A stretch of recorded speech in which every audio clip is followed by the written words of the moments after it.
Bonsoir à tous. Aujourd'hui, nous allons aborder le pardon fraternel.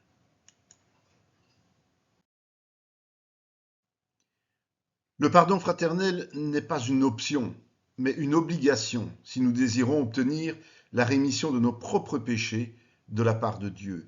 Dans le modèle que Jésus nous a donné, il y précise que nous devons demander à Dieu de nous pardonner comme nous le faisons pour les autres. Et en Matthieu 18, 23, 35, Jésus illustre ses propos par une parabole qui nous rappelle que nous avons été pardonnés par Dieu de bien plus d'offenses que celles que nous pourrions subir de la part des autres.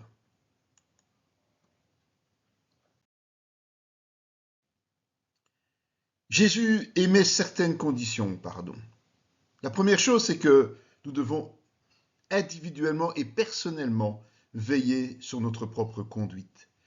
Ensuite, nous devons absolument reprendre celui qui pêche. Et si ce pécheur fait repentance, nous devons lui pardonner, et ce, à l'infini. Notre condition de gracier nous invite à nous aimer les uns les autres, et cet amour passe par le pardon réciproque. La meilleure manière d'y parvenir, c'est de changer radicalement notre mode de pensée.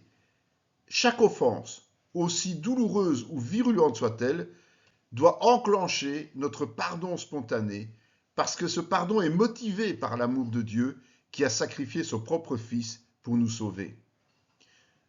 Contrairement à ce que nous avons dit précédemment, cela veut dire qu'il n'y a pas nécessairement besoin que notre offenseur fasse repentance pour que nous lui pardonnions.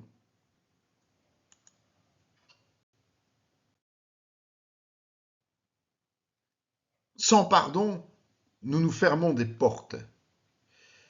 Parce que lorsque nous gardons une rancune contre des frères et sœurs, ce qui est malheureusement trop souvent le cas dans nos églises, nous nous privons personnellement aussi de la présence active de Dieu et nous risquons de ne pas être exaucés dans nos prières.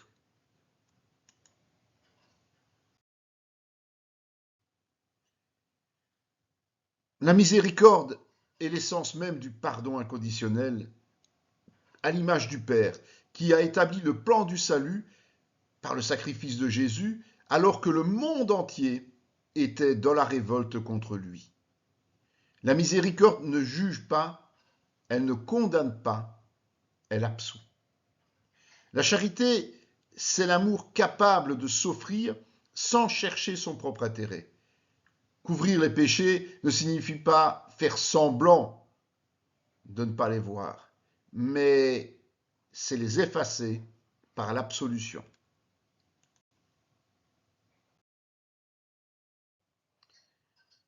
Et la présence du péché au sein de la communauté ne peut pas être passée sous silence, mais cela nécessite d'appliquer les instructions de Jésus concernant la discipline.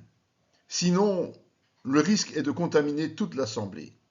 Toutefois, si un quelconque blâme est nécessaire contre quelqu'un, il doit être limité dans le temps et le pardon doit être offert le plus rapidement possible, sous peine de voir Satan mettre cette situation à profit pour diviser le corps de Christ.